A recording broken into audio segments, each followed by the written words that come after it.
รถนี่เห็นบ่หลังคาเฮือน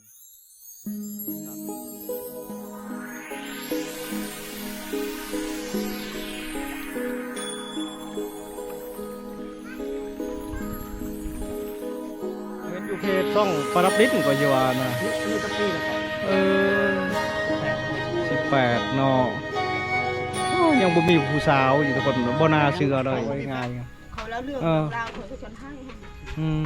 แล้วสู้ๆเด็ดเอาได้ให้ได้เราปลดเน่าเราเริ่มต้นใหม่เนาะหัวเข้มแข็งอะไรแฝงหัวเป็นต้นนี้พี่น้องบางทีมันโบแมนชีวิตครูเฮาว่าจ้านะ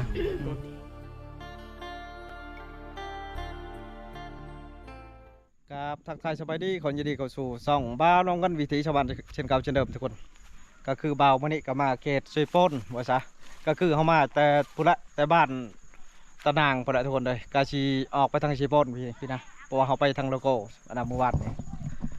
นี่บ่นี่หมู่บ้านของเพิ่นนี่อยู่ตามตัวนี้ได้ทุกคนนี่เมื่อยทุกคนนี่อยู่ตามภูเขาในรถนี่เห็นบ่หลังคาเฮือนซานของเพิ่น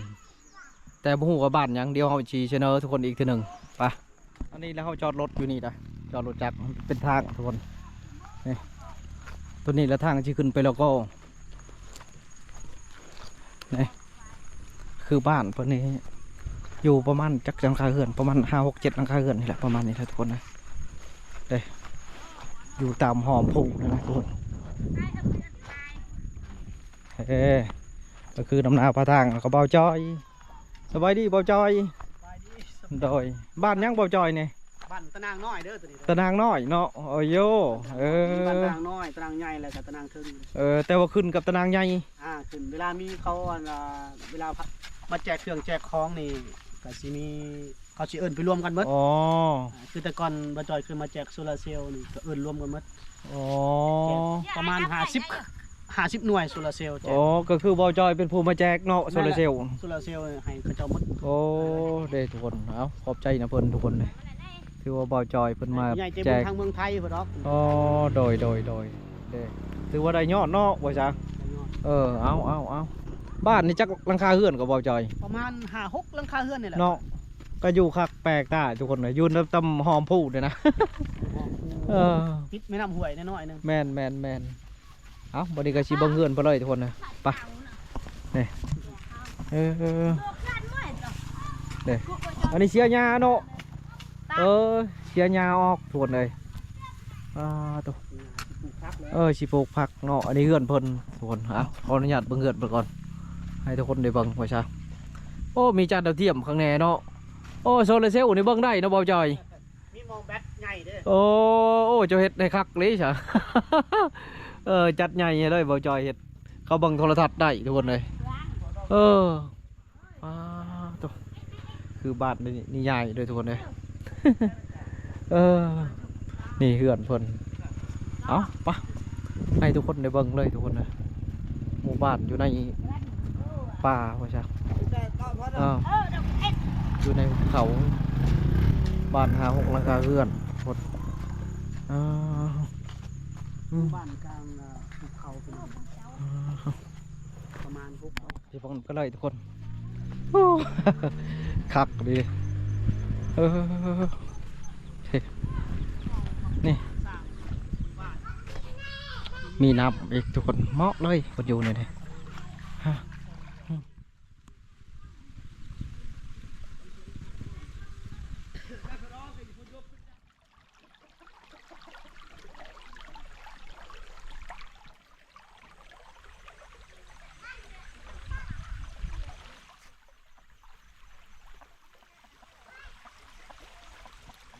คือถือว่าบ้านเพิ่นนี่มีน้ำไหลผ่านประชาชนเลยมีบอนอีกตัวเราใหม่เพิ่นบ่ได้ยากได้ทุกคนบ่ได้ยากคือบ้านเขาได้ไปเอาไปไกลๆนี่เพิ่นเอาทางหลังเฮือนนี่รถเป็นไม้ซอดบ่ไม่ซอดไม่เหี้ยโอ้สบายเนาะยากไปนี่ก็ได้แกล้งแล้วเนาะบ่จอย ก็ไปเทียบบ้านเฮานี่ใกล้เด้อทุกคนเลยหาอยู่หากินง่ายแม่นได้อยู่ดอกขับรถจากซอนป้าเนี่ยก็ลงไปนี่แล้วโอ้เพิ่นเทพื้นข้างในเนาะเอื้อนเพิ่นนี่ป้าโธ่ คักคนเลยเนี่ยนี่เป็นหมู่บ้านที่อยู่แบบสงบคักเลยทุกคนเลย ลมมาเดี๋ยวก็แล่นใกล้แล้วลมเนี่ยพอหัวผู้2 หน่วยนี่2-3 หน่วยนี่ออกหมดละถือว่าบ่มีผลกระทบนะทุกคนเวลาพายุมาเนี่ยนี่ต่ำเข่าได้ตัวนี้นะเริ่มต่ำเข่าแล้วนะ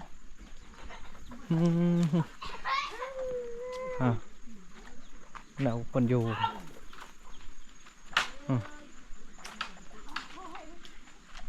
สบายดีอยู่บ่ไปแล้วสบายดีแต่บ่ไปดีบันชวน บันชวน บันชวนก่อน บันชวนตะจาโต โอ้ตาจ้า ตาจาบ่อาหารเมียงบ่นี่ ตาจ้ารวยได้ เป็น ทานกระสู เป็นตาแซ่บแต่เนาะอยู่หลายคนนี่เหรอ โอ้บุญแว อันนี้ก็ถือว่าอยู่คนละเฮือนมาลินนำกันบ่เด้ทุกคนเนาะให้แม่ใหญ่เพิ่นเฮ็ดกินให้บ่จ๊ะ มาได้อะแวขอเด้อ คักล่ะ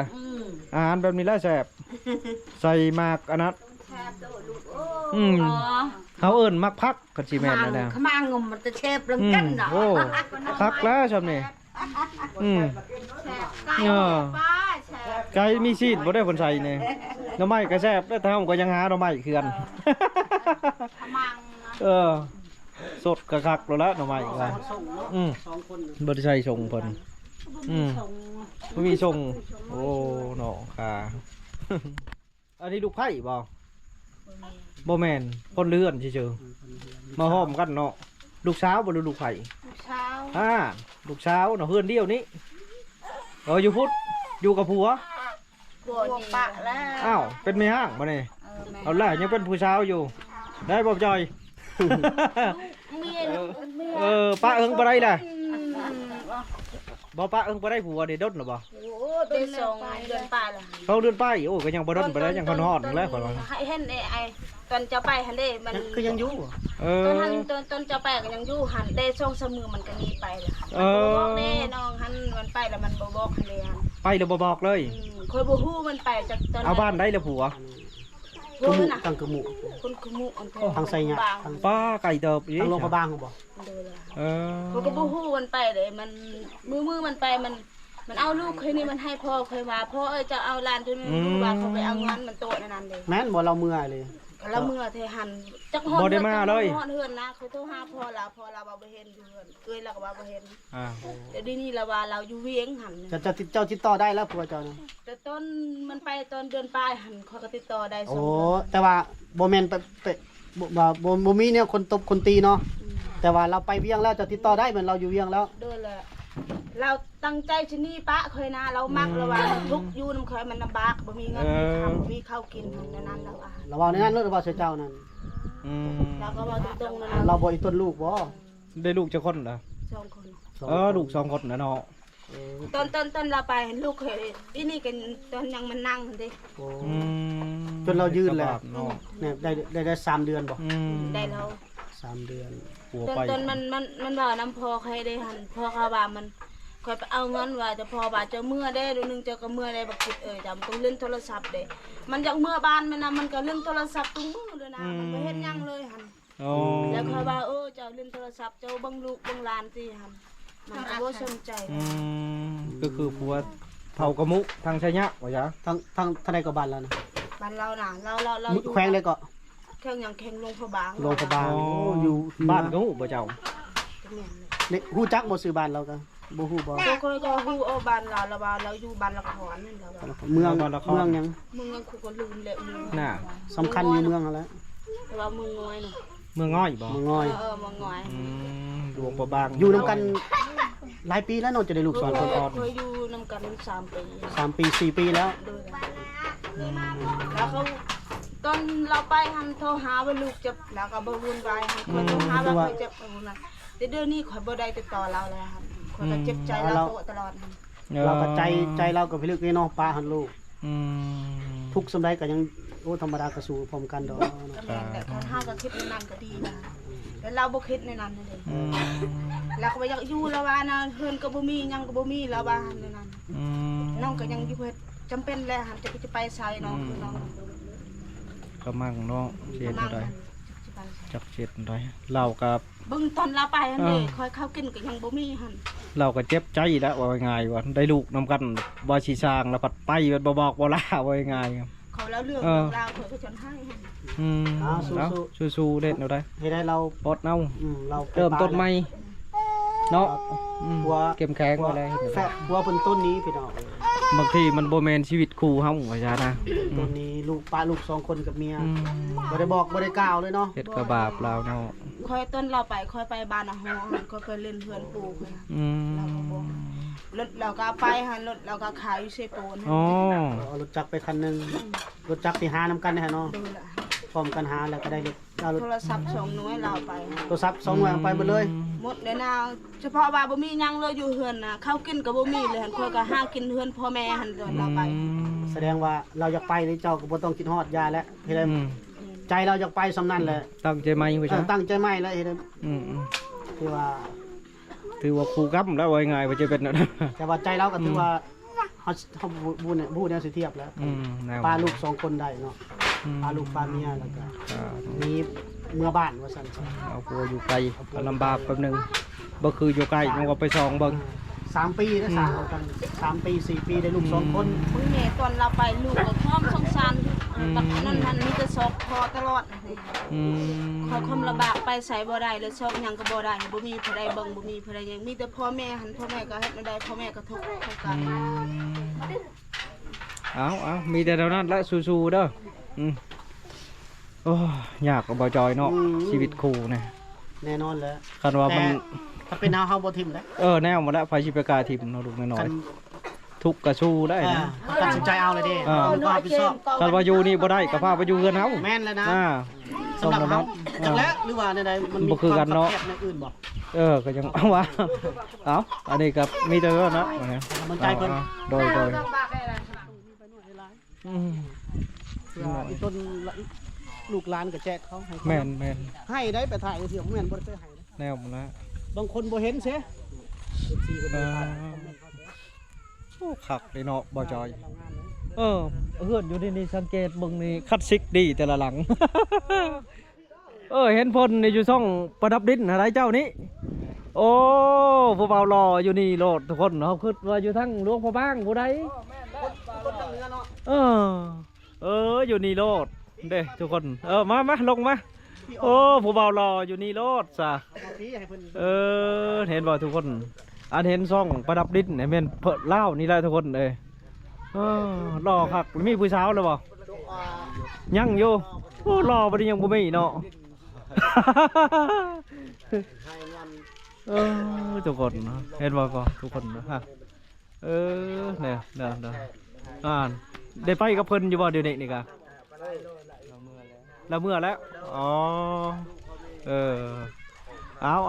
เบารอทุกคนเห็นอยู่นี่ ซื้อได้บ่าว นี่ ซื้อแม่ง มาเห็นอยู่เพจซ่องประดับดินก็สิว่านะ อายุจักปีแล้วก็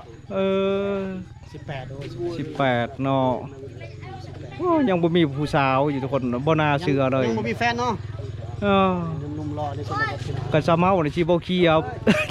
สิบ่ตกกระป๋องบ่ ไปน้ำลาวแล้วแล้ว แล้ว ให้ไปน้ำไหน งำก็เนาะเจ้างำมาแล้ว หมดเลยอยู่ข่อยเด้อ คนเลยเฟเอาขอบใจ เพิ่นก็จะง่ายในเจ้าน้อยทุกคนเลย เอาถ่ายรูป ประมาณนี้ทุกคนก็สิได้จบคลิปอีกคลิปหนึงทุกคนเลย ที่บ้านตะนางบ่จอย ตะนางน้อย ตะนางน้อยอีกทุกคนก็สิกลับลาพี่ลาน้องนะเฮาก็บ่จอยก็สิเดินหน้าพุ่นละกลับบ้านพุ่นละทุกคน ไปอีกหมู่บ้านหนึงเนาะ ไปอีกหมู่บ้านหนึง มีเวลาอีกครับ เขาอีกบ้านหนึง คือ เวลาก็สิเดินทางกลับ แม่นก็คือสิพ่ออยู่แล้วทุกคน ตัวนี้3 โมงเนาะ แม่น3 โมงกว่าแล้ว เฮาก็สิพาไปทุกคนกลับลาพี่ลาน้องพบกันอีกคลิปต่อไปเอาบ๊ายบาย